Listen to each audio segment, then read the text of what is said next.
नमस्कार बच्चों। सिद्धधाम YouTube channel में आपका हार्दिक स्वागत है, अभिनंदन है। देखिए, हमारा जो चल रहा था अनुसंख्यक गुणधर्म लेवल असिस्टेंट के लिए ना, तो उसमें हमने 3 अनुसंख्यक गुणधर्म कंप्लीट कर लिए थे। कौन कौन से? एक तो वास्तुदाम में अपेक्षिक अवनमन, दूसरा क्या था आपके क्वथनांक में उन्नयन, तीसरा हिमांक में अवनमन और चौथा है आज परासरण दाब। यानी ये अनुसंख्यक गुणधर्म कंप्लीट हो जाएंगे अपने। इसके बाद एक छोटा सा टॉपिक बचेगा इसमें और उसका नाम है बांटा गुणांक, बांटा फैक्टर। ठीक है ना। अब देखो, परासरण दाब को समझने से पहले हमको एक परासरण समझना पड़ेगा ना। परासरण क्या होता है उसको समझते हैं पहले हम। तो देखिए, अगली हेडिंग क्या है इसमें? एक सब हेडिंग, यानी इसमें एक सब हेडिंग लिखते हैं अपन। और वो कौन सी है आपकी? परासरण। एक सब हेडिंग है इसमें, तो वो है आपकी परासरण।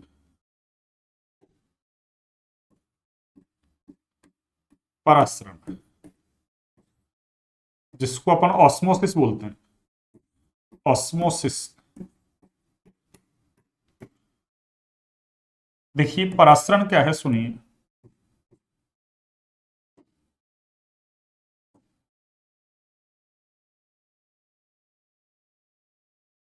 हाँ जी। देखिए, परासरण क्या होता है। परासरण में क्या करते हैं अपन? एक मान लो 2 सॉल्यूशन ले लिया आपने, दोनों की कंसंट्रेशन कैसी है? अलग अलग। एक ही कंसंट्रेशन मान लो C1 है, दूसरे की क्या है?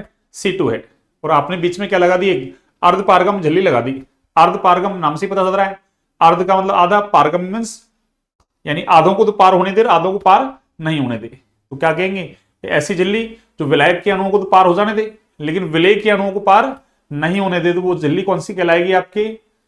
अर्ध पारगम झिल्ली, सेमी परमिएबल मेम्ब्रेन। अब वो जैसे नेचुरली देखो आप, जो कोशिका झिल्ली है वो किसका काम कर रही है? वो एसपीएम का काम ही कर रही है ना। सेमी परमिएबल मेम्ब्रेन का काम ही कर रही है, अर्धपारगम झिल्ली का काम कर रही है। ऐसे ही मान लो, अगर संश्लेषित वाली लेना चाहो आप, तो वो कॉपर फेरोसाइनाइड की झिल्ली हो जाएगी। ऐसे ही आपकी किडनी टिश्यू है ना, किडनी किडनी भी इसका काम करता है आपकी। अरे कुछ को जाने देता है, कुछ को नहीं जाने देता है, तो किडनी भी इसका ही काम करता है, किडनी टिश्यू हो जाएगा। जैसे एग मेम्ब्रेन, यानी जो अंडा होता है ना, उसकी जो झिल्ली है, कवच है उसका, वो भी किसका काम करेगा आपकी? अरे वो भी किसका काम करेगा बच्चों? वो भी आपके अर्धपारगम झिल्ली का काम करेगा। ऐसे ही आरबीसी है आपकी, लाल रुधिर कणिकाएं जिसको कहते हो, वो भी किसका काम करता है? अर्धपारगम झिल्ली का। तो क्या कहेंगे कि कम सांद्र विलयन से अधिक सांद्र विलयन की ओर अर्धपारगम झिल्ली से किसका? विलायक के अणुओं का गमन होना चाहिए। क्या कहा मैंने? विलायक के अणुओं का कम सांद्र विलयन से ज्यादा सांद्र विलयन की ओर अर्धपारगम झिल्ली से होने वाला गमन, वो क्या कहलाता है आपके? परासरण कहलाता है। क्या कहलाता है बच्चों? परासरण। तो परासरण की डेफिनेशन क्या होगी देखो आप।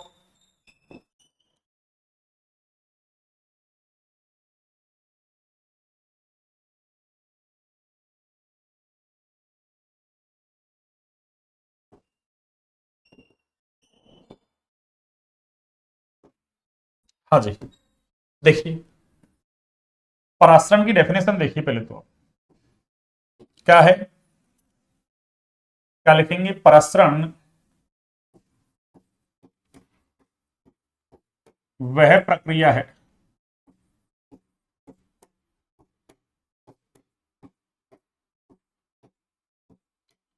जिसमें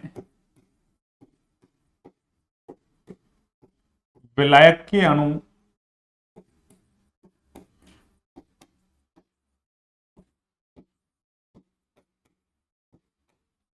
विलायक के अणु कम सांद्र विलयन से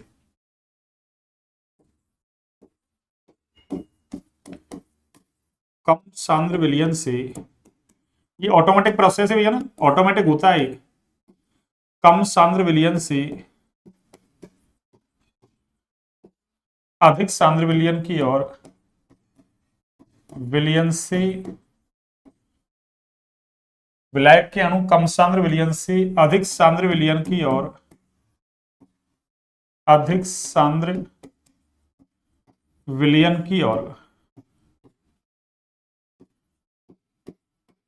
किससे? एसपीएम से गमन करते हैं भैया ना। एसपीएम का मतलब सेमी परमिएबल मेम्ब्रेन से गमन करते हैं।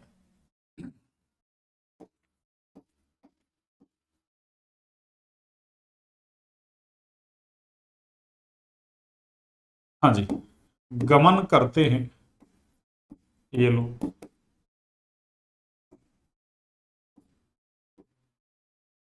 गमन करते हैं। अब देखिए, जैसे अगर अपन इसको डायग्रामेटिकली है ना समझना चाहें, ऐसे समझ सकते हैं, देखिए।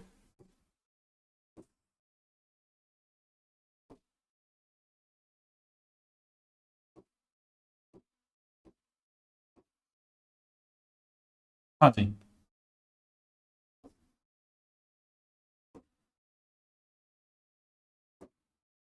इसको डायग्रामेटिकली ऐसे अपन समझना चाहें तो ऐसे समझ सकते हैं, देखो ऐसे।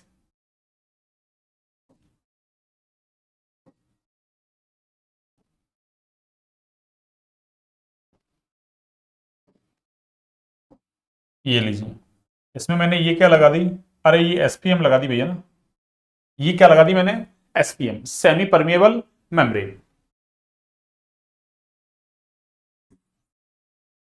इसी का ही नाम क्या है बच्चों, एसपीएम।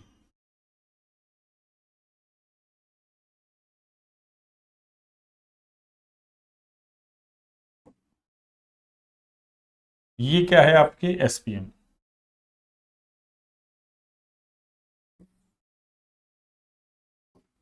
एक सेकेंड,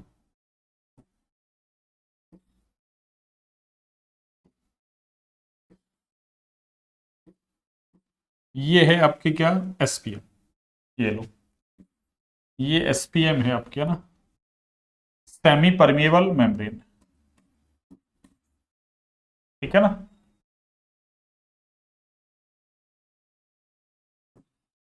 इसका नाम क्या है आपके, सेमी परमिएबल,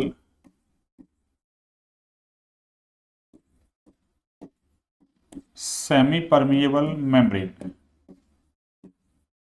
मीन्स अर्ध पारगम झिल्ली, यानी विलायक के अणुओं को पार होने दे, विलेय के अणुओं को नहीं। अब इसमें एक तरफ देखो आपकी,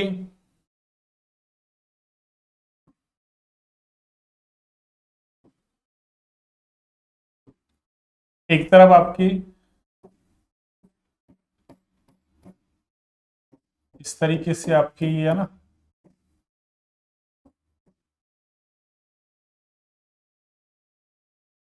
एक तरफ जो सॉल्यूशन है ना आपकी,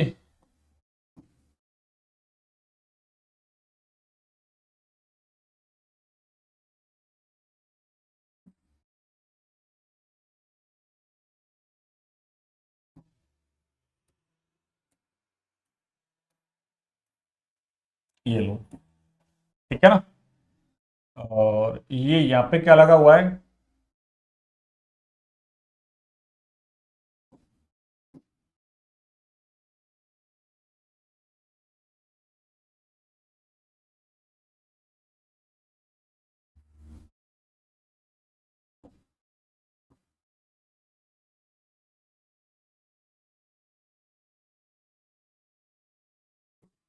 चलिए देखिए,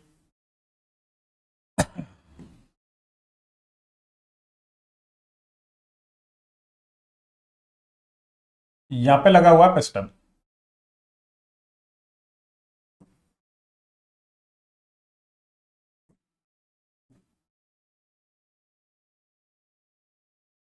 इधर क्या लगा हुआ है, पिस्टन लगा हुआ है ना, ये लो, ये पिस्टन लगा हुआ है इधर, ठीक है ना।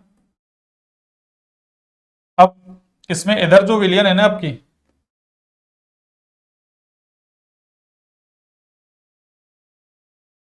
चलिए देखो,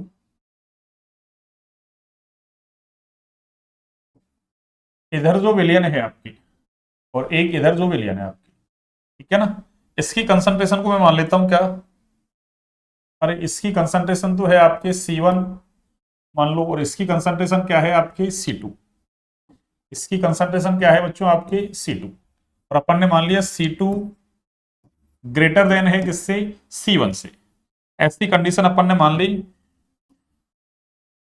ठीक है ना।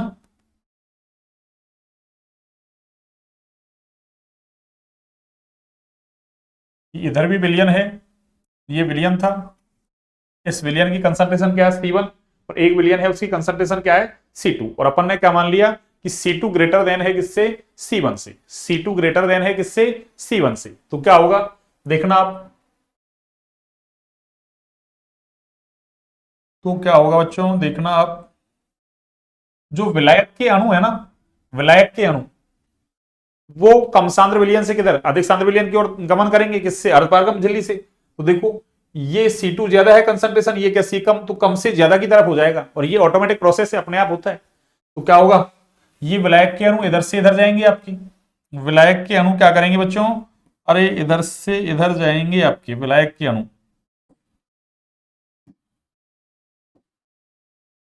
यानी विलायक के अणु आपके ऐसे जाएंगे, देखो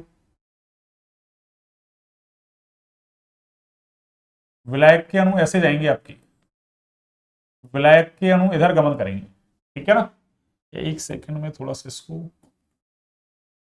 विलायक के अणु इस तरफ गमन करेंगे ना, ऐसे विलायक के अणु क्या करेंगे आपके, अरे गमन करेंगे, ठीक है ना। और इसी को हम क्या बोल रहे हैं, परासरण बोल रहे हैं, इसी को क्या बोल रहे हैं हम, परासरण। उससे क्या होगा, इधर लेवल बढ़ेगा उधर लेवल घटेगा, और इसको चाहे तो अपन कह देते हैं कि ये क्या है भैया, अरे ये पिस्टन P1 है और ये पिस्टन कैसा है P2, ये चलो ऐसे करते हैं इसको, ये P2 और ये क्या है P1, ठीक है ना। ये पिस्टन है आपके P1, ये क्या है P2। तो मैंने क्या कहा था कि विलायक के अणुओं का कम सांद्र विलयन से अधिक सांद्र विलयन की ओर अर्धपारगम झिल्ली से होने वाला गमन क्या कहलाएगा, आपके परासरण कहलाएगा भैया ना, क्या कहलाएगा बच्चों, परासरण। अब देखिए अगर हम परासरण के एग्जाम्पल देखना चाहें, तो परासरण के एग्जाम्पल क्या है सुनिए, देखिए परासरण के अगर एग्जाम्पल देना चाहें अपन, तो परासरण के आपके खूब सारे एग्जाम्पल हैं ना, देखिए जैसे अंगूर है आपके ना,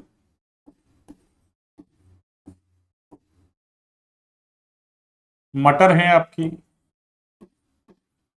किशमिश है,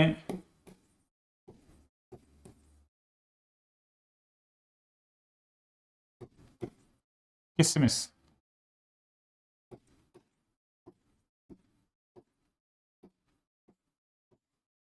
को जल में रखने पर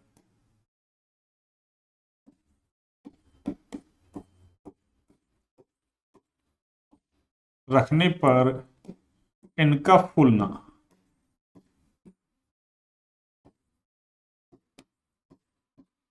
तो ये किसका उदाहरण है भी, परासरण का। ऐसे ही है, दूसरा ले लो, अंगूर जो है आपके ना, यानी अंगूरों को शर्करा के गाढ़े घोल में रख दो ना, तो शर्करा के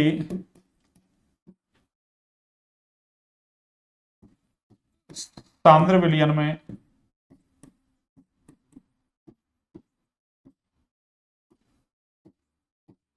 सांद्र विलयन में रखने पर इनका संकुचित होना, इनका संकुचित होना, ये भी किसका एग्जाम्पल है भी, परासरण का। किसका एग्जाम्पल बच्चों, परासरण का।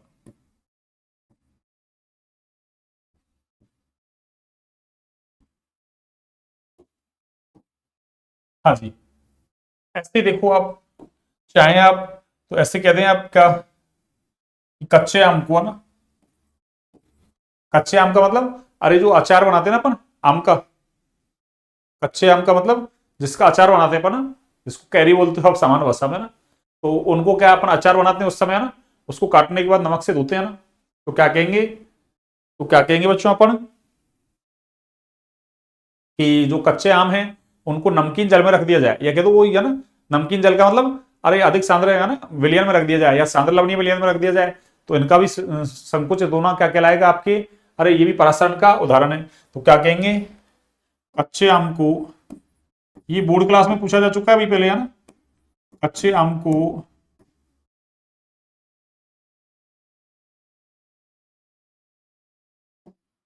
ये लो सांद्र लवणीय विलयन, सांद्र लवणीय विलयन में रखने पर संकुचित होना। ये सारे एग्जाम्पल किसके हैं भाई? अरे ये सारे एग्जाम्पल किसके हैं बच्चों? ये परास्तरण के एग्जाम्पल है ना।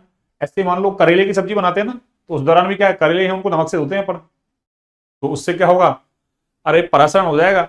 कौन सा? बाह्य परासरण। उससे उसका जो कड़वापन है वो दूर हो जाएगा। तो चाहे तो अपन ये भी कह सकते हैं, ठीक है ना। तो आपको ऐसे व्यवहारिक तौर पर कोई सा भी एग्जाम्पल दे दे तो आपको ये याद रखना है ना, आपको ये बात याद रखनी है, ठीक है भाई।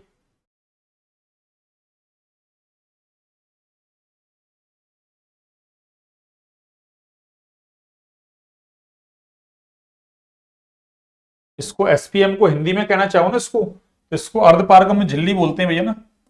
कौन सी झिल्ली? अर्धपारगम झिल्ली, इसको हिंदी में बोलना चाहें आप, अर्धपारगम झिल्ली, ठीक है ना। ये लो, ये अर्धपारगम झिल्ली हो गई है ना। कौन सी झिल्ली? अर्धपारगम झिल्ली। अब देखिए आगे की बात। अर्धपारगम झिल्ली होगी, ये परासरण के एग्जाम्पल हो गए आपके।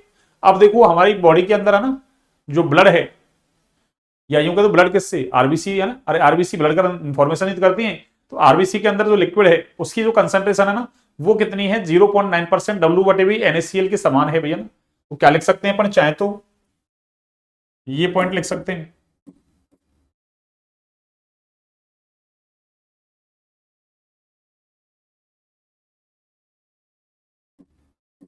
हाँ? यानी आरबीसी में उपस्थित द्रव 0.9% डब्ल्यू/वी का मतलब weight upon volume, weight upon volume, जो अपन ने कहा था द्रव्यमान आयतन प्रतिशत। तो क्या कहेंगे, आरबीसी में उपस्थित द्रव 0.9% डब्ल्यू/वी NaCl के समान सांद्रता रखता है। या NaCl के साथ ऐसे लिख देते हैं अपन, NaCl के साथ क्या है भाई, साथ समपराश्री है,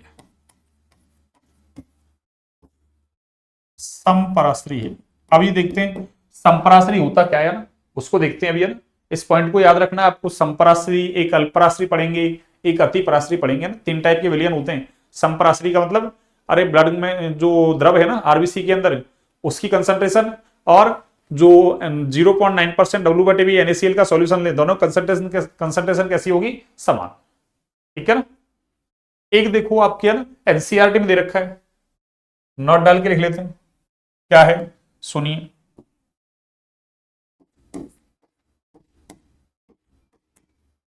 हाँ जी, देखिए नोट क्या है, यानी जो लोग अधिक नमक है ना, जो लोग अधिक नमक खाते हैं या नमकीन भोजन ज्यादा लेते हैं, उनके शरीर में क्या होगा, आरबीसी संकुचित अवस्था में पाई जाएगी। क्यों? आरबीसी के अंदर जो द्रव है उसकी कंसंट्रेशन कितनी है आपकी? 0.9% डब्ल्यू/वी।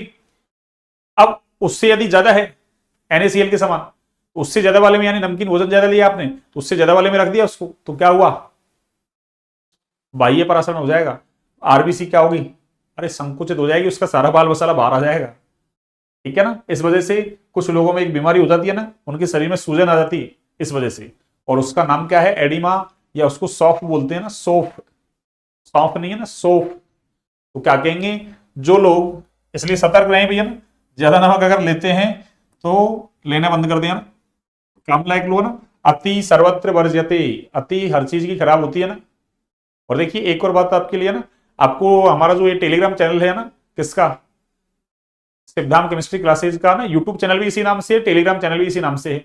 और इसका जो डिस्क्रिप्शन है उसमें लिंक भी दे रखा है टेलीग्राम चैनल का। कुछ बच्चे पीडीएफ के लिए बोलते हैं सर पीडीएफ डालो, पीडीएफ डालो, तो पीडीएफ उसी पे डाली जा रही है आपको ना, केमिस्ट्री की भी और जीके वाली जो क्लासे हैं उनकी भी आपको पीडीएफ उसी चैनल पे डाली जा रही है। तो आप डिस्क्रिप्शन में से उस लिंक से है ना ज्वाइन कर सकते हैं किसको, टेलीग्राम चैनल को, ठीक है ना। अब देखिए, अब तो ये इन्फॉर्मेशन थी आपके लिए ना, जीके क्लासें भी चल रही है आपके लिए ना, तो आपके लिए भी लगाएंगे जीके क्लासें है ना सेपरेट। अभी तो रेट वगैरह के लिए उनके लिए डाल रहे हैं ना, तो आपके लिए भी सेपरेट क्लासें डाल दी जाएंगी ना, ठीक है ना। और जल्दी है ना अपन 1K की तरफ आ रहे हैं भैया ना, अपने 967 सब्सक्राइबर हो गया ना, 967। अब तो जल्दी अपन 1K के करीब है ना, फिर उसके बाद लाइव वगैरह का ना देखते हैं ना, मैंने कहा था आपसे 1K हो जाएंगे उसके बाद लाइव क्लास स्टार्ट करेंगे ना। और आपको पीडीएफ वगैरह सारी सुविधाएं दे रहे हैं, तो इतना तो आपको पेड कोर्स में भी नहीं मिल रहा, ठीक है ना। तो इतना आपको है ना फ्री ऑफ कॉस्ट दिया जा रहा है। देखिए तो क्या कहेंगे, जो लोग अधिक नमक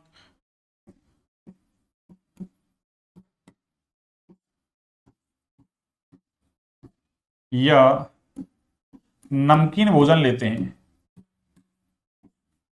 चटपटा नमकीन भोजन लेते हैं, उनके शरीर में उनके शरीर में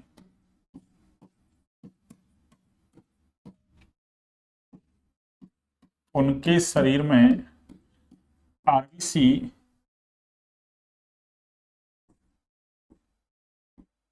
आरबीसी संकुचित अवस्था में पाई जाती है ना,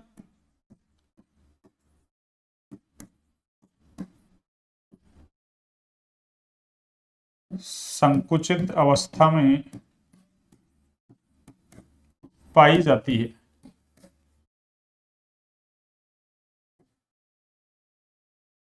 पाई जाती है।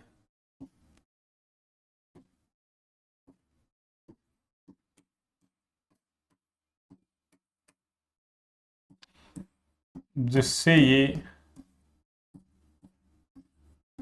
अंतराकोशिक स्थलों में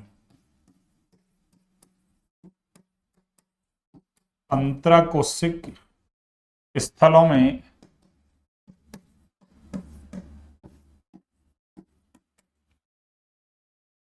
जल धारण महसूस करते हैं,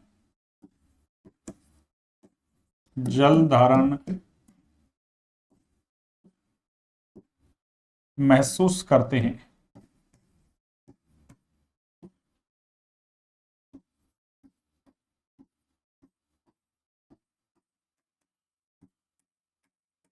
और इनके शरीर में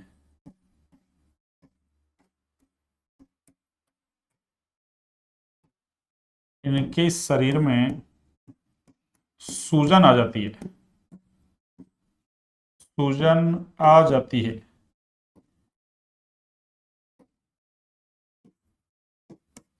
इनके शरीर में क्या आ जाती है भाई, अरे सूजन आ जाती है ना, जिसे क्या कहते हैं, एडिमा।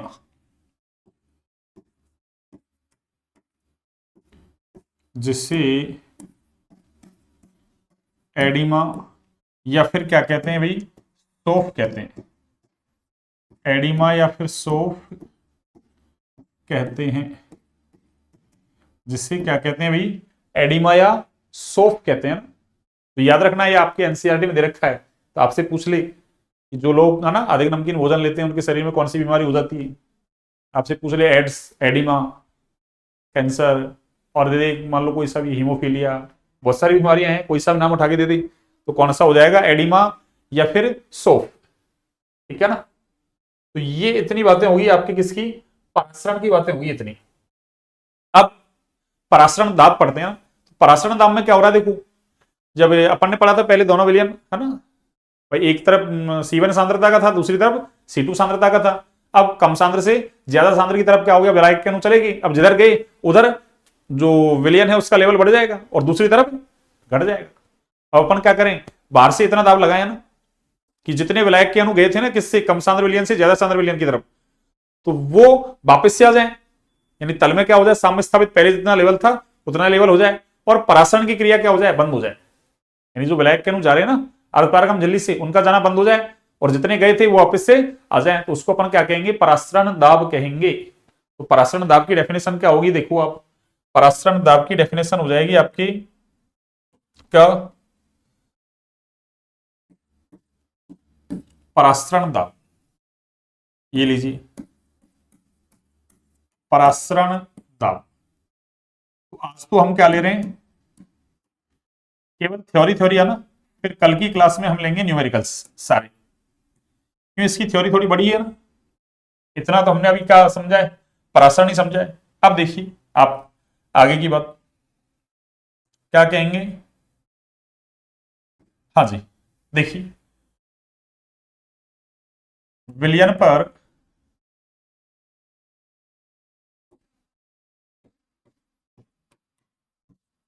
आरोपित, विलयन पर आरोपित, विलयन पर आरोपित वह अतिरिक्त, वह अतिरिक्त बाह्य दाब, वह अतिरिक्त बाह्य दाब यानी बाहर से लगाए जाने वाला दाब, जो कि वह बाह्य दाब जो कि विलयन पर आरोपित वह अतिरिक्त बाह्य दाब जो कि विलायक के अणुओं का, विलायक के अणुओं का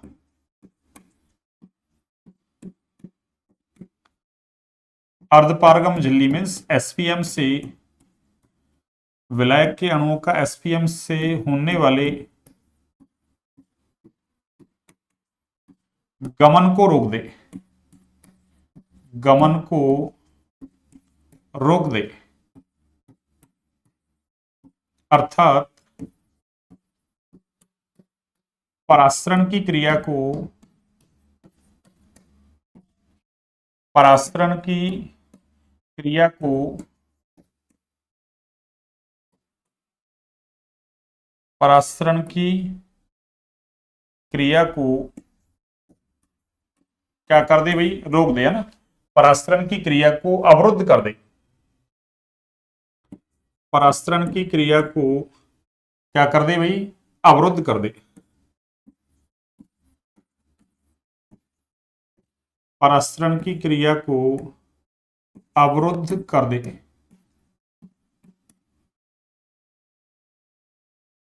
परासरण की क्रिया को क्या कर दे, अवरुद्ध कर दे, ठीक है ना। परासरण दाब कहलाता है, परासरण दाब कहलाता है,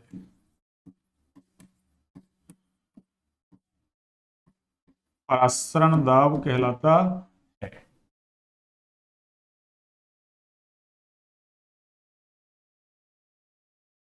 हाँ जी, देखिए आगे क्या कह सकते हैं अपन, देखना यूं कह सकते हैं, देखो परासरण दाब को क्या कहते हैं भाई, अरे परासरण दाब को, परासरण दाब को हम द्रव स्थैतिक दाब भी कहते हैं भैया ना। परासरण दाब को द्रव स्थैतिक, हाइड्रोस्टैटिक इंग्लिश में कहो तो, है ना। द्रव स्थैतिक दाब means hydrostatic pressure, hydrostatic pressure,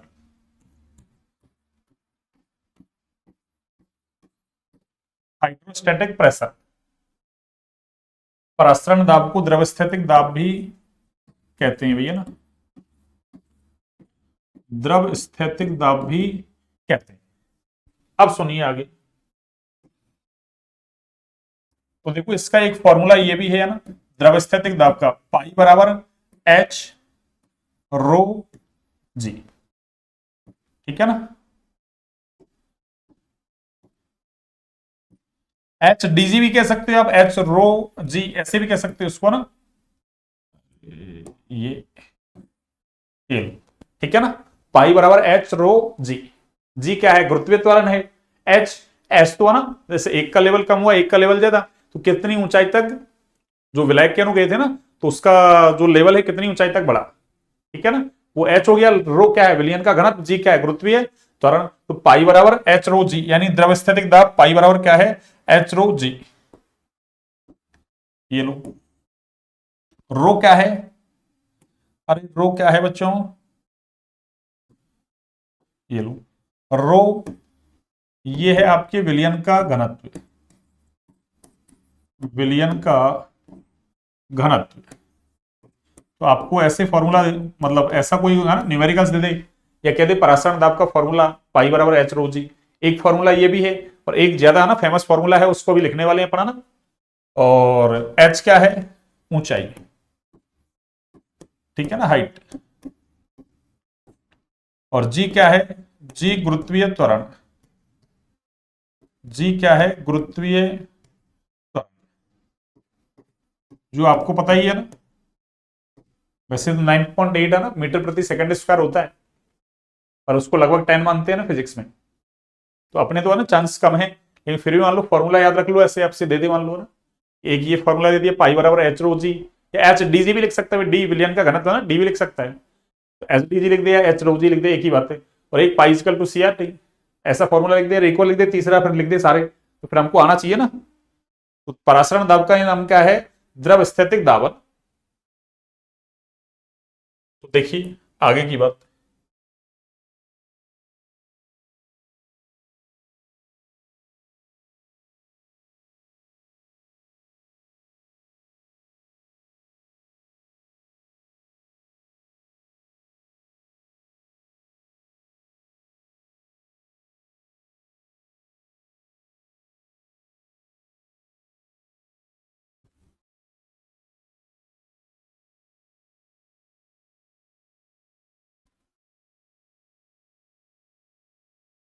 ठीक है ना।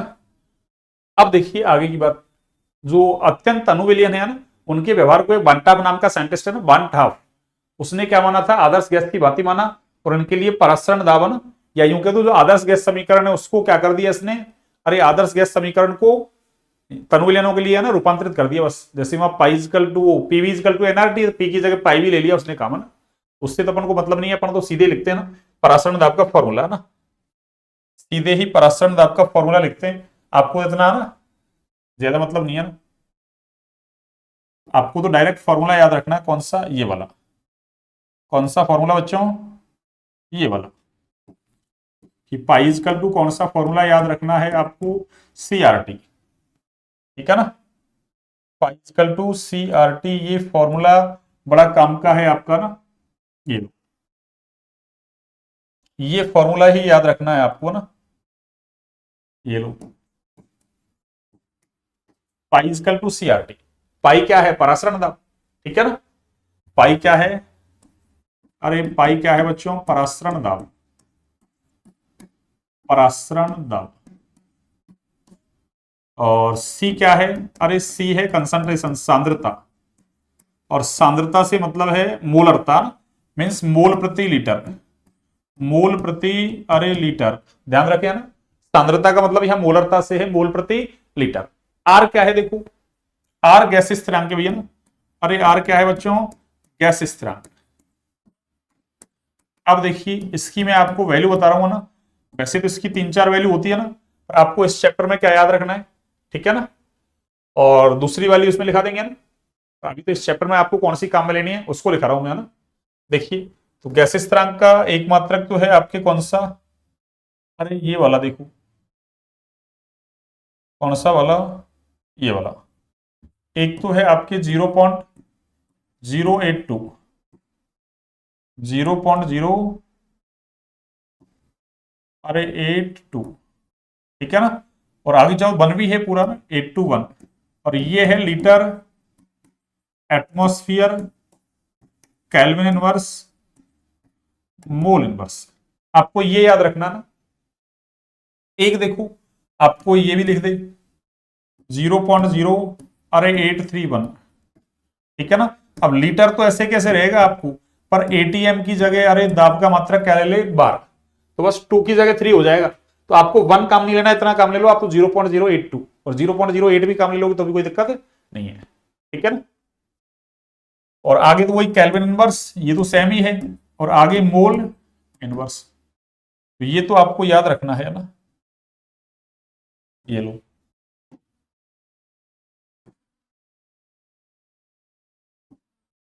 ये लो, ठीक है ना, ये हो गया। आगे टी क्या है भाई, अरे टी ताप है भैया ना, टी क्या है, ताप, और ताप किस में, केल्विन में लेना है, ताप किस में लेना है, तो ये फॉर्मूला आपको न्यूमेरिकल्स के लिए काम आएगा ना। अरे ये किसके लिए काम आएगा बच्चों, न्यूमेरिकल्स के लिए ना, न्यूमेरिकल्स।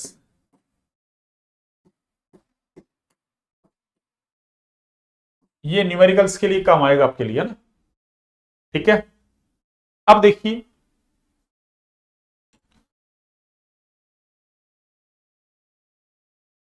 आगे देखो, जैसे अपन ने पीछे है ना एवास्पशील विलेय का मोलर द्रव्यमान ज्ञात किया है ना अपन ने आनुसंख्यक गुणधर्मों की सहायता से, इससे भी कर सकते हैं। तो क्या कहेंगे अपन,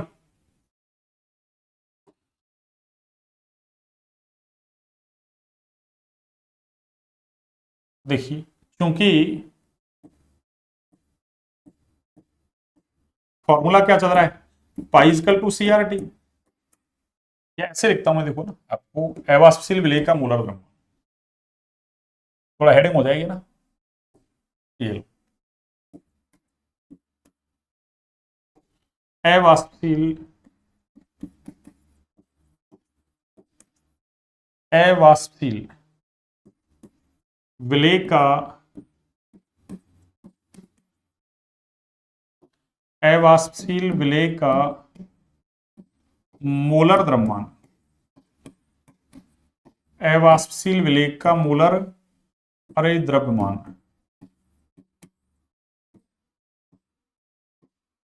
अवाष्पशील विलेय का मोलर द्रव्यमान। देखिए कैसे कैलकुलेट करेंगे, सुनिए आप, अवाष्पशील विलेय का मोलर द्रव्यमान, ठीक है ना, सुनिए।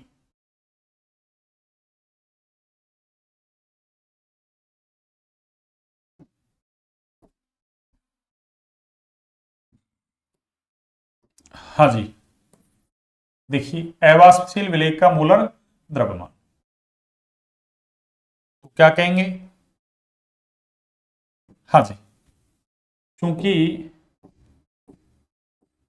पाइजकल टू क्या है भाई, अरे सीआरटी, और सी अभी अपन ने देखा सी क्या है, सांद्रता, सांद्रता का मतलब मोलरता, सांद्रता का मतलब क्या है बच्चों, मोलरता, और मोलरता का मतलब मोल प्रति लीटर,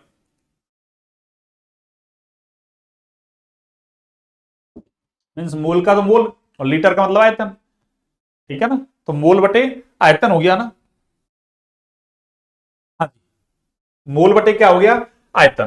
तो मैं इसको ऐसे लिख दूं, पाइस्कल टू क्या होगा, सी का मतलब अरे N upon V into R T, ठीक है ना, और एन क्या है यहाँ, विलेय के मोल है भैया, अरे विलेय के मोल अपॉन विलयन का आयतन यही तो होता है, तो क्या लिखूंगा मैं ऐसे, पाइस्कल टू अरे विलेय के मोल, मोल को मैं खोल के लिख देता हूं डब्ल्यू ए अपॉन अरे एम ए इंटू ये आर टी तो चल ही रहा है आपका, और नीचे क्या आ गया, अरे वी आ गया क्या, देखो, और एम ए निकालना है आपको, तो आपको वही कल वाले की तरह मैंने कहा था ना, क्वथनांक में उन्नयन हिमांक में अवरमन, जैसे उसमें अपन ने अलग से फॉर्मूला याद नहीं किया, ये तो मैं लिख रहा हूं आपको फॉर्मेलिटी के लिए ना, ताकि आप कभी भविष्य में मान लो पढ़ाओ, हाँ भाई टीचिंग लाइन में जा सकते हैं आप, तो आपको दिक्कत नहीं आया ना, इसलिए मैंने कर दिया ऐसा ना, तो क्या होगा, एम ए बराबर पाई को नीचे भेज दो, तो ये क्या हुआ आपके, अरे W A into R into T upon क्या हो गया, अरे पाई इंटू वी, ये लो, तो क्या कहेंगे, इस समीकरण की सहायता से क्या कर सकते हैं, अवाष्पशील विलेय का मोलर द्रव्यमान ज्ञात कर सकते हैं ना, ठीक है भाई, तो क्या लिखेंगे, इस समीकरण की सहायता से क्या करेंगे बच्चों, अरे इस समीकरण की सहायता से अवाष्पशील विलेय का मोलर द्रव्यमान ज्ञात कर लेंगे, तो क्या लिखेंगे, इस समीकरण की सहायता से, इस समीकरण की सहायता से अवाष्पशील विलेय का, अवाष्पशील विलेय का मोलर द्रव्यमान, यह अणुभार कह सकते हो ना, मोलर द्रव्यमान ज्ञात किया जा सकता है, ज्ञात किया जा सकता है, ज्ञात किया जा सकता है, ठीक है ना। इस समीकरण की सहायता से अवाष्पशील विलेय का मोलर द्रव्यमान ज्ञात किया जा सकता है भैया। एक देखिए मैं नोट डाल के लिख देता हूं आपको ना, ये भी आपके काम का है ना।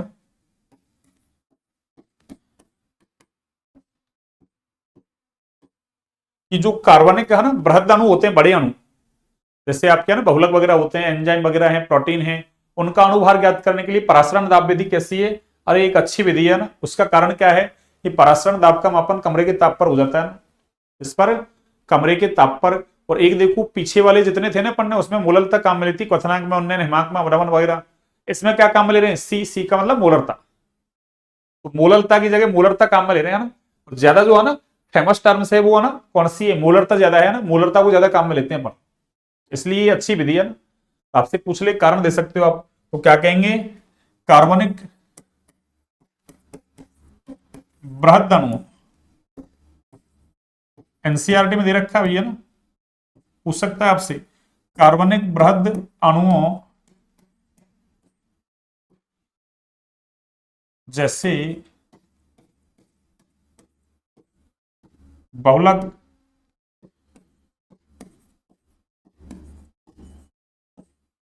बहुलक, एंजाइम, प्रोटीन आदि का, प्रोटीन आदि का अणुभार, आदि का अणुभार ज्ञात करने की, आदि का अणुभार ज्ञात करने की परासरण दाब विधि,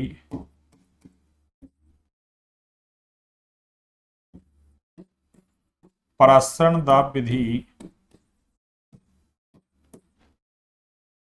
उत्तम है, क्योंकि इसका मापन, क्योंकि इसका मापन, इसका मापन कमरे के ताप पर,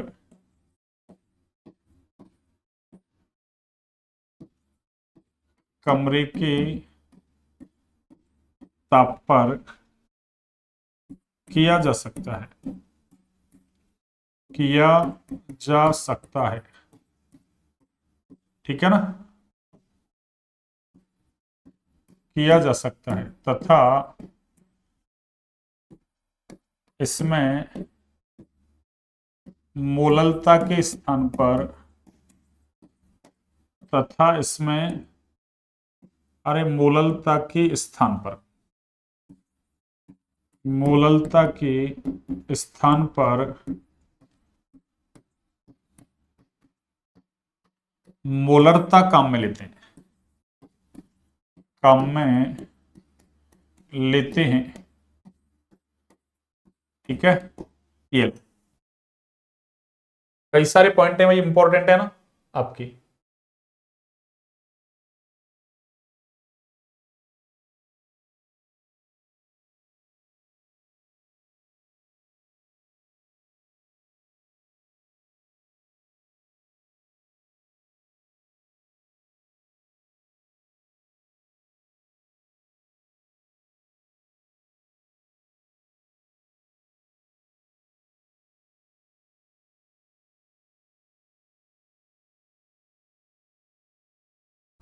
हाँ जी,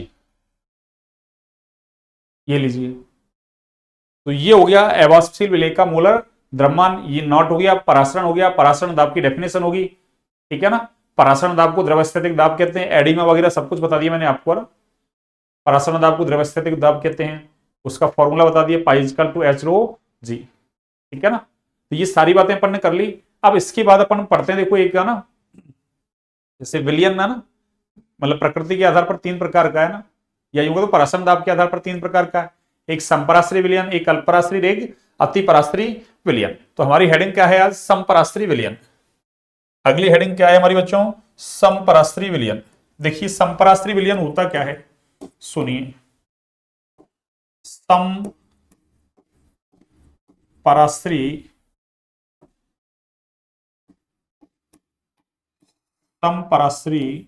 विलयन। तो नाम से पता चल रहा है समपराश्री, इसको इंग्लिश में बोलते हैं अपन आइसोटोनिक। आइसोटोनिक, या इसको अपन ऐसे भी कह सकते हैं आइसो ऑस्मोटिक कह दो ना। क्यों ऑस्मोसिस, अरे प्रेशर के लिए ऑस्मोटिक है ना, प्रेशर के लिए काम में ले रहे हैं ना, तो आइसो, अरे ऑस्मोटिक है ना, आइसो ऑस्मोटिक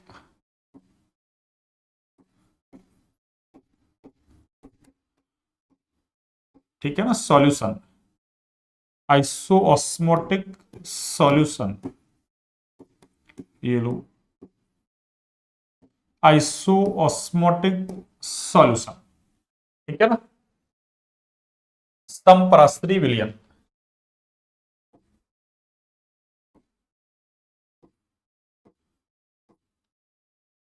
समपराश्री विलयन,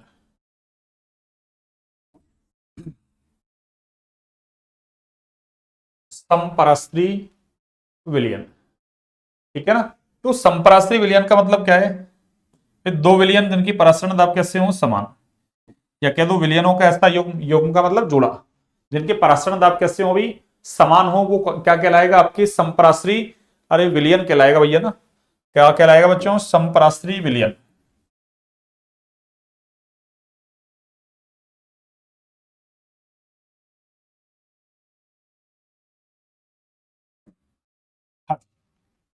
समपराश्री विलयन, देखिए सुनिए, दो विलयन जिनके परासरण दाब कैसे हो समान, वो क्या कहलाएगा, वो मतलब क्या कहलाएंगे समपराश्री विलयन। तो क्या कहेंगे सुनो, ऐसे कह सकते हैं, देखो दो विलयन, अभी दो ही ले रहे हैं अपन ना, दो से ज्यादा ले लो तो परासरण दाब समान हो जाएंगे, तो कैसे हो जाएंगे सारे समपराश्री विलयन ही हो जाएंगे। अपन तो दो कह रहे हैं ना, फिर पेयर ले रहे हैं, तो दो विलयन जिनके परासरण दाब कैसे हो भी समान, जिनके परासरण दाब कैसे हो समान, जिनके परासरण दाब कैसे हो समान हो,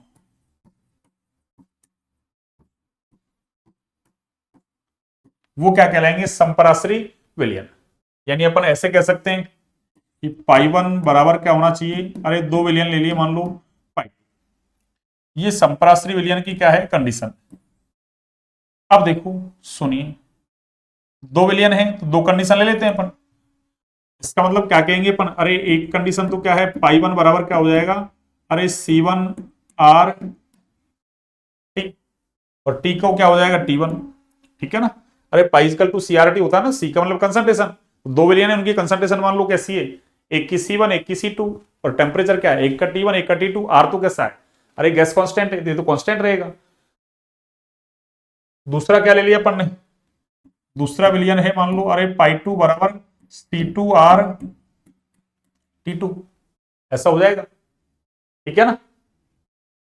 अब चूंकि ठीक है ना, समपराश्री विलयन के लिए क्या होगा भाई, अरे समपराश्री विलयन के लिए ना, विलयन के लिए क्या होगा, पाई वन बराबर क्या होगा भाई, अरे पाई वन बराबर क्या होगा, पाई टू होगा, और इसको मैंने इक्वेशन नंबर फर्स्ट कह दिया, इसको मैंने इक्वेशन नंबर अरे सेकंड कह दिया मान लो ना। तो क्या कह सकते हैं इससे, ये कह सकते हैं कि देखना आप, समीकरण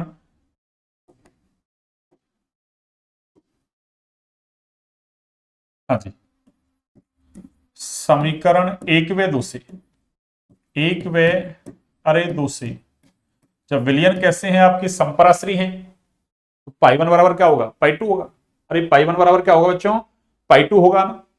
तो फिर क्या कहेंगे अपन, इसका मतलब पाई वन बराबर पाई टू की है, तो मैं ऐसा भी कह सकता हूं सी वन आर अरे टी वन बराबर क्या हो जाएगा बच्चों, अरे सी टू आर अरे टी टू,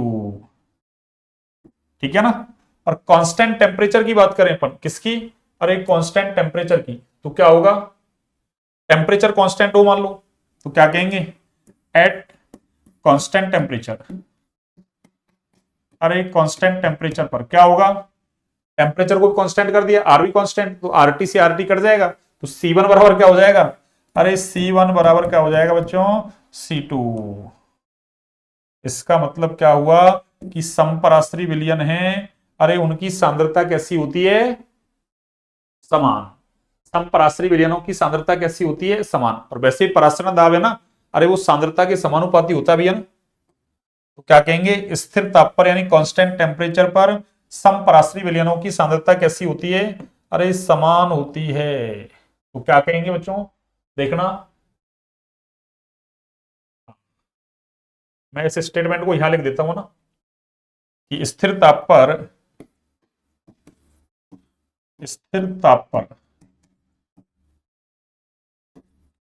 समपराश्री, तो आपसे ऐसा कोई स्टेटमेंट पूछ लिया ना, समपराश्री विलयनों की सांद्रता कैसी होती है भी, समपराश्री विलयनों की सांद्रता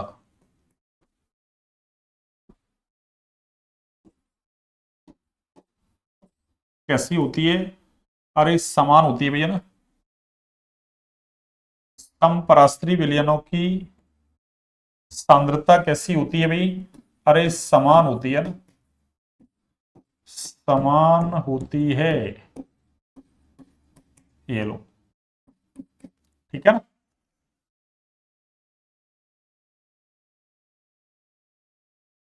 ये लो, स्थिर ताप पर समपराश्री विलयनों की सांद्रता कैसी होती है, समान। तो आपसे ऐसा स्टेटमेंट पूछ ले कोई है ना, स्थिर ताप पर समपराश्री विलयनों की सांद्रता कैसी होती है, समान, ठीक है ना। अब देखो सी क्या है, अरे सी क्या है भाई, सांद्रता। सी क्या है, सांद्रता। सांद्रता का मतलब क्या है, अरे मोल प्रति लीटर, मोल प्रति लीटर, ठीक है ना। इसका मतलब mole upon volume, mole upon volume. तो मैं इसको ऐसे लिख दूं आगे, कि N1 अपॉन, अरे सी को मैंने खोल के लिख दिया ना, N1 अपॉन V1 बराबर क्या हो जाएगा भाई, अरे N2 अपॉन V2, ठीक है ना। और अपन यूं कहते हैं, जब आयतन कैसा हो भाई, अरे आयतन समान हो, आयतन कैसा हो बच्चों, समान, अर्थात V1 बराबर क्या हो, अरे V2 हो, ठीक है ना। तो क्या कहेंगे अपन, N1 बराबर क्या हो जाएगा, अरे N1 बराबर N2, या N का मतलब मोल, तो मोल का मतलब क्या हो जाएगा, द्रव्यमान बटे मोलर द्रव्यमान। तो इसको खोल के लिख लो आप, W1 अपॉन M1 बराबर, अरे W2 अपॉन, अरे M2। ये लो, ये काम का फॉर्मूला है आपकी, ये फॉर्मूला आपके काम का है ना, ये फॉर्मूला बच्चों काम का है आपकी, ये लो, ये न्यूमेरिकल्स के लिए काम आएगा ना, न्यूमेरिकल्स, ठीक है ना, ये न्यूमेरिकल्स के लिए काम आएगा आपके ना, अरे ये न्यूमेरिकल्स के लिए काम आएगा ना, ठीक है भाई। किसके लिए बच्चों, न्यूमेरिकल्स के लिए काम आएगा ना। W1 अपॉन M1 बराबर W2 अपॉन M2, तो आपको दो समपराश्री विलयन दे दे मान लो ना, एक नॉन एक अननोन दे दे, और कह दे अननोन वाला इस नॉन के साथ में कैसा है, समपराश्री है, इसका मतलब पराश्रण दाब कैसा है, समान। और टेम्परेचर कांस्टेंट कर दे मान लो, वॉल्यूम भी कांस्टेंट कर दे, तो बस क्या रखो आप, अरे एक कंपाउंड है उसका वेट अपॉन उसका मॉलिक्यूलर वेट, दूसरे का weight upon molecular weight, unknown वाले का ज्ञात हो जाएगा ना। जैसे एक पता है एक दे दे, मॉलिक्यूलर वेट तो फॉर्मूले से आ जाएगा ना, दूसरे का वेट देगा, मॉलिक्यूलर वेट पूछ लेगा, अपने आप हो जाएगा सवाल, ठीक है ना। तो इसको आपको याद रखना है, एक, ठीक है ना। अब देखिए सुनिए आगे, इसको मैं ऐसे डाल दूं, चलिए देखो, इसको मैं डालता हूं, ये संपराश्री विलयन था ना, इसको केस फर्स्ट ले लेते हैं ना, अरे इसको केस फर्स्ट, इसको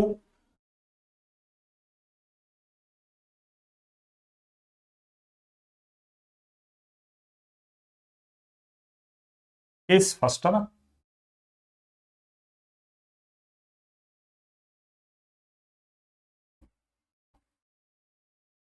केस फर्स्ट, ठीक है ना, ये हो गया आपके केस फर्स्ट। ठीक है भाई, ये केस फर्स्ट है आपकी। ये अब केस सेकंड लेते हैं ना, केस सेकंड देखो, ये केस सेकंड है। और सुनिए देखो, इसमें क्या ले रहे हैं अपन,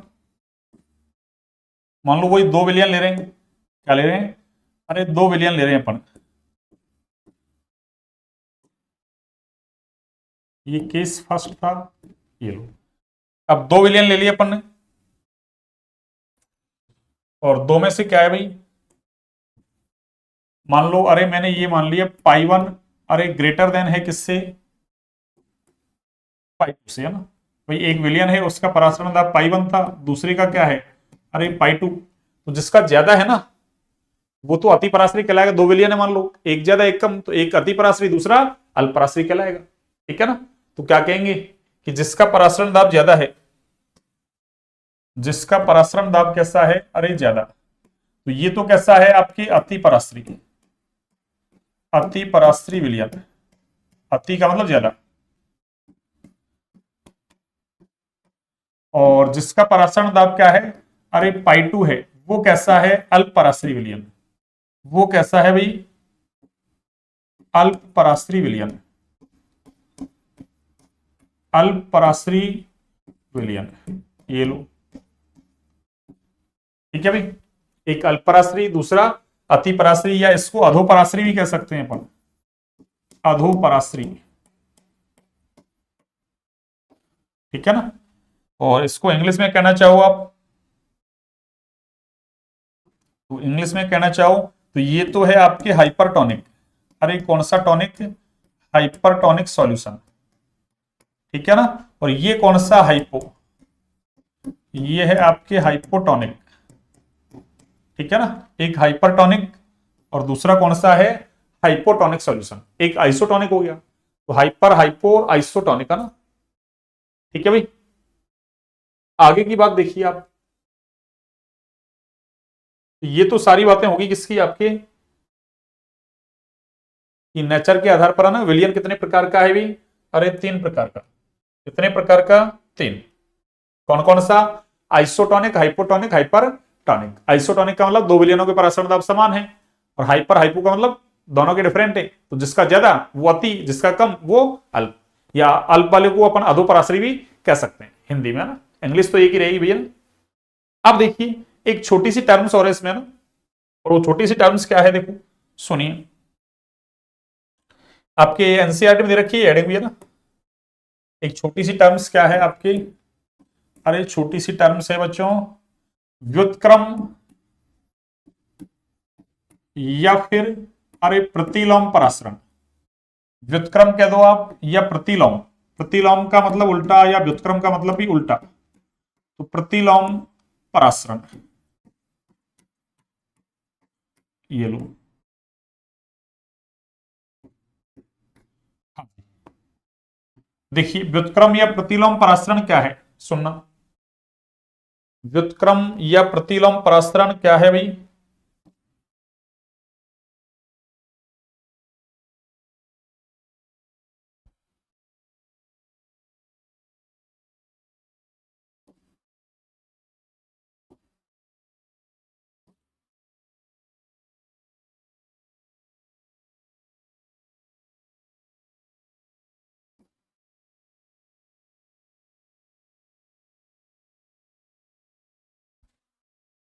हाँ, व्युत्क्रम या फिर प्रतिलोम परासरण।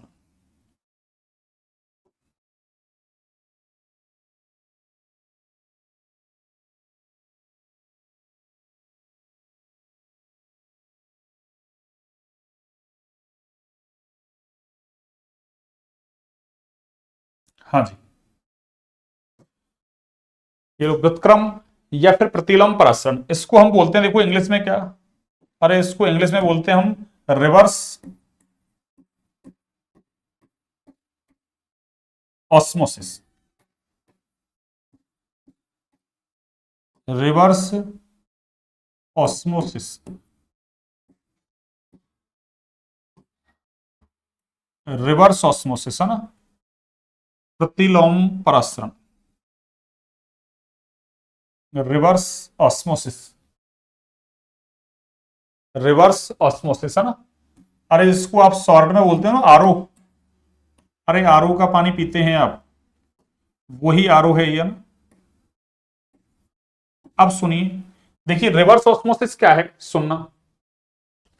अपन ने क्या किया था, अरे अपन ने क्या किया था बच्चों, विलियन पर इतना दाब लगाया था कि विलायक के अणु जो कम सांद्र विलियन से ज्यादा सांद्र विलियन की तरफ जा रहे थे, उनका जाना बंद हो गया, और जितने गए वो वापस से आ गया, नहीं तल में साम्य स्थापित हो गया। वो दाब परासरण दाब था। अब यदि हम बाहर से परासरण दाब से भी ज्यादा दाब लगा दें तो फिर क्या होगा, ज्यादा सांद्र विलियन से विलायक के अणु अरे कम सांद्र विलियन की ओर गमन करेंगे, जबकि परासरण कैसा हो रहा है, कम से ज्यादा, तो ये क्या हो गया, उल्टा हो गया, ज्यादा से कम। तो ये परासरण का उल्टा है, इसलिए इसका नाम क्या है, व्युत्क्रम परासरण। और इसका उपयोग किसमें करते हैं, अरे इसका उपयोग करते हैं किसमें, लवणीय जल के शुद्धिकरण में करते हैं। किसमें है, लवणीय जल के शुद्धिकरण में, ठीक है ना। तो देखिए क्या कहेंगे अपन, जब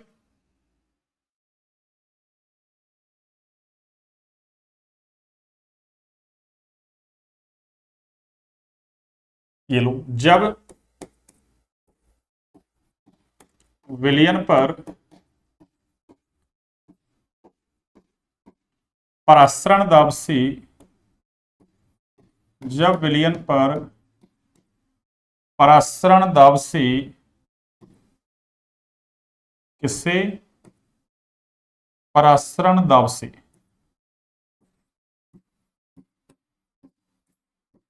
परासरण दाब से अधिक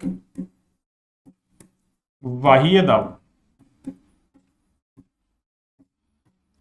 परासरण दाब से अधिक बाह्य दाब आरोपित किया जाता है, आरोपित किया जाता है,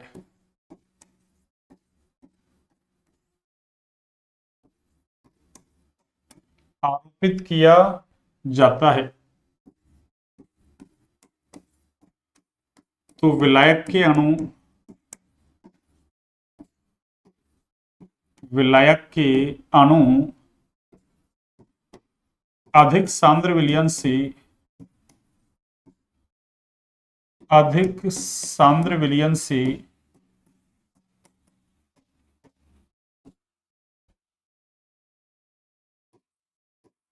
कम सांद्र विलयन की ओर, कम सांद्र विलयन की ओर, ठीक है ना, अर्धपारगम झिल्ली से गमन करते हैं भैया ना, एसपीएम से क्या करते हैं, अरे गमन करते हैं भैया ना।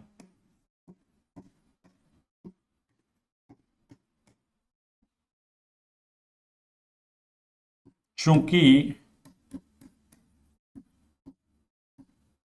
यह प्रक्रिया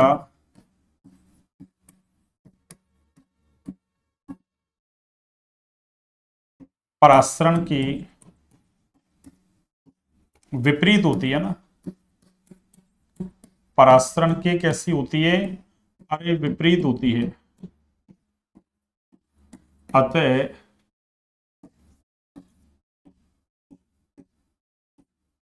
क्या कहलाती है भाई, अतः व्युत्क्रम परासरण कहलाती है, अतः व्युत्क्रम परासरण कहलाती है, क्या कहलाती है भाई, अरे व्युत्क्रम परासरण कहलाती है, ठीक है भाई। इसका जो यूज करते हैं, अरे वो किसमें करते हैं बच्चों, इसका यूज, ये लो, इसका जो यूज है, यूजेज, वो है लवणीय जल की या समुद्री जल कह दो, है ना। लवणीय जल, भाई समुद्र में क्या है, अरे समुद्री जल है, उसमें लवणों की मात्रा बहुत ज्यादा है ना, इसलिए उसको लवणीय जल कह सकते हैं ना। तो लवणीय जल की शुद्धिकरण में, शुद्धिकरण में, ठीक है ना। ठीक है भाई, चाहो तो इसको डायग्रामेटिकली, है ना, इसको मैं ऐसे बना देता हूं, देखो आपके लिए। वही डायग्रामेटिकली अगर समझना चाहो आप, ये उसका जस्ट उल्टा हो जाएगा, और क्या है, ठीक है ना। ये लो, ये एसपीएम लगा देते हैं।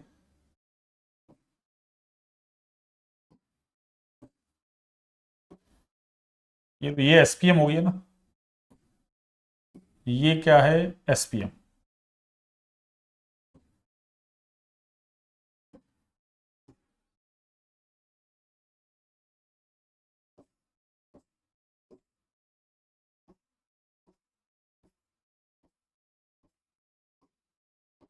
ये लो,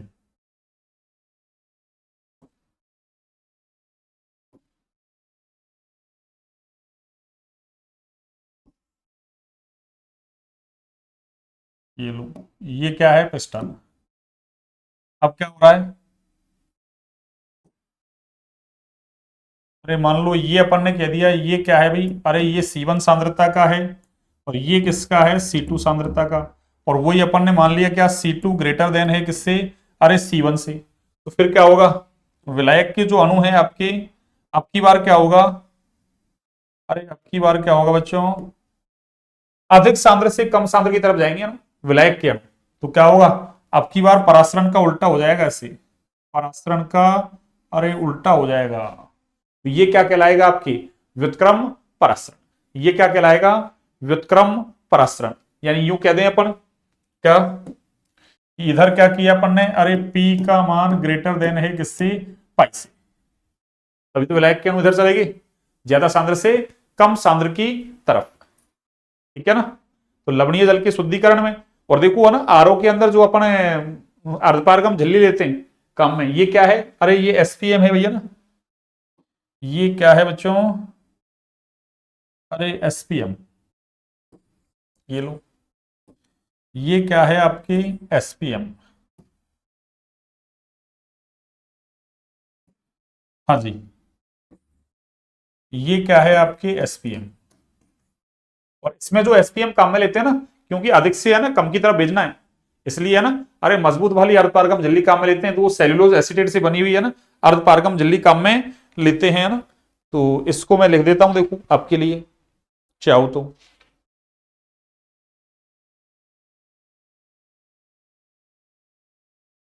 आरओ के लिए, है ना, किसके लिए, अरे आरओ रिवर्स ऑस्मोसिस, आरओ के लिए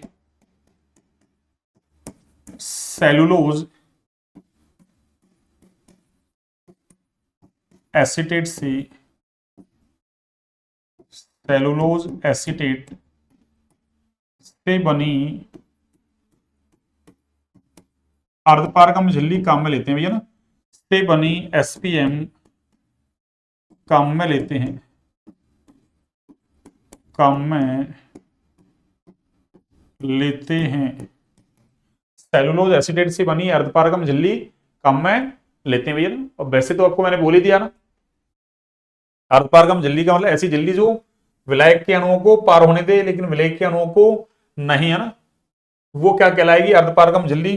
चाहो तो मैं लिख देता हूं, देखो एसपीएम के बारे में ना, वैसे तो आपने ज्यादा काम की है नहीं, है ना, लेकिन मान लो फिर भी आपसे कोई पूछ ले, मान लो ना, स्टेटमेंट वगैरह पूछ ले आपसे, एसपीएम क्या है भैया ना, हिंदी में लिखेगा अर्धपारगम झिल्ली, या इंग्लिश में लिख देगा सेमी परमिएबल मेम्ब्रेन, तो क्या कहेंगे, ऐसी झिल्ली, ठीक है ना,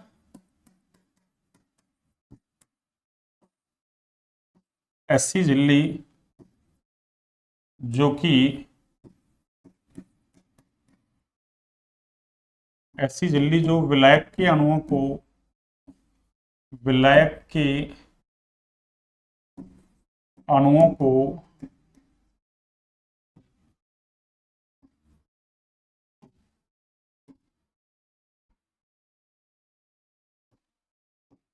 विलायक के अणुओं को पार होने दे, है ना, पार होने दे,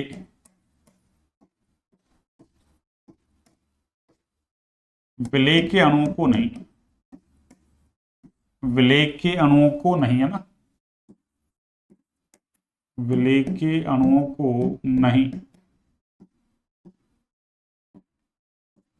ठीक है ना, विलेय के अणुओं को नहीं, तो वो झिल्ली क्या कहलाएगी भाई, अरे अर्धपारगम झिल्ली कहलाएगी। जैसे इसका अगर एग्जाम्पल देना चाहें आप, तो इसका एग्जाम्पल, अरे जैसे कोशिका झिल्ली, प्राकृतिक की बात करें तो ये कोशिका झिल्ली होगी आपकी, है ना, कोशिका झिल्ली, ये लो सेल मेम्ब्रेन। चाहो तो आप किडनी टिश्यू भी कह सकते हो, अरे किडनी भी इसका ही काम करता है ना, ये प्राकृतिक है आपके, है ना, तो किडनी टिश्यू, जो वृक्क ऊतक है ना वो।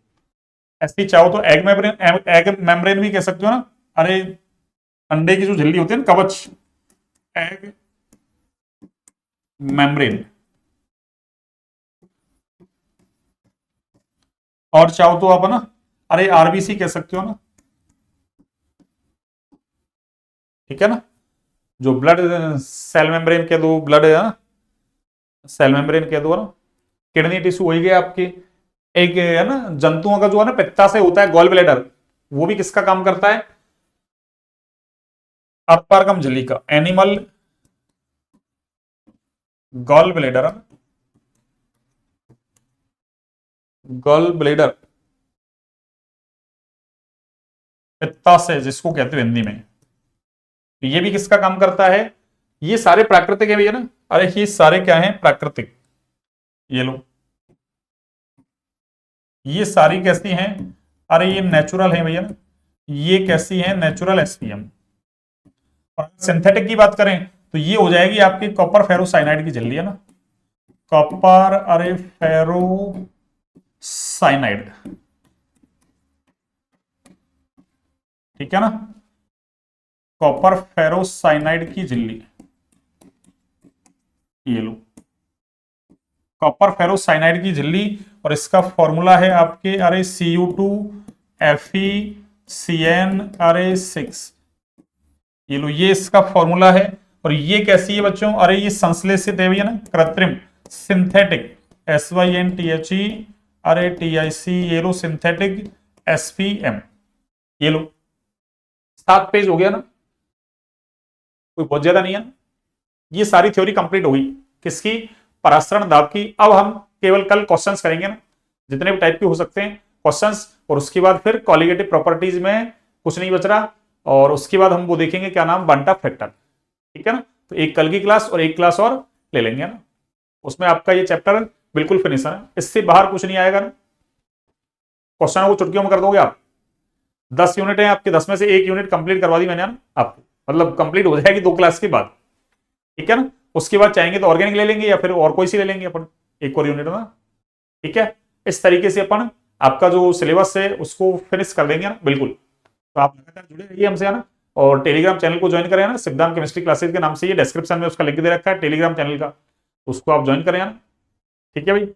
चलिए तो आज की क्लास को बच्चों यहीं तक रखते हैं ना, क्लास अच्छी लगे तो क्लास को लाइक सब्सक्राइब शेयर करें भाई ज्यादा से ज्यादा।